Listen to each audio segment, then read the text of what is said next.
बल्दिया कोरंगी के यकीनी तौर पर महकमे की इंक्रोचमेंट शायद हरकत में आ गया और दुकानों यानी तजावुज़ात के खात्मे के लिए अमली तौर पर हरकत में था। हरकत में ये बहुत पहले आना चाहिए था।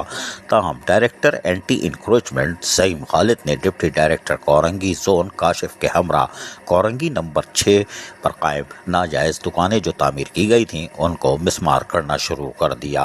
इस मौके पर उनके साथ जहां दीगर मुलाजमीन मौजूद थे वहीं पर तेजी से शटरों को उखाड़ा जा रहा था। देर मार 4:30।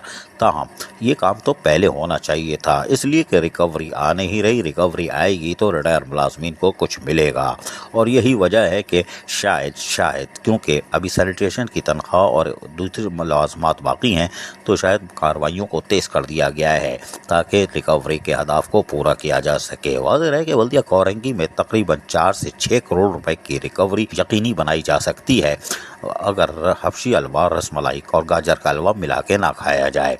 ताहम आज की कार्रवाई के बाद लगता है कि director anti encroachment Saim Khalid, deputy director Korangi town Kashif के हमरा जिस तरह ये कोरंगी 6 नंबर पर कायम नाजायज दुकानों के खिलाफ ऑपरेशन किया गया है, मजीद ये कार्रवाई और जद्दोजहद जारी रहनी चाहिए। अजीज आरिफ, KBS बल्दिया न्यूज़ कराची। ऐसी ही खूबसूरत वीडियोस फ्यूचर में हासिल करने के लिए रेड बटन पर क्लिक करके और बेल आइकॉन को प्रेस करके हम सबके सब्सक्राइबर बनना मत भूलिए।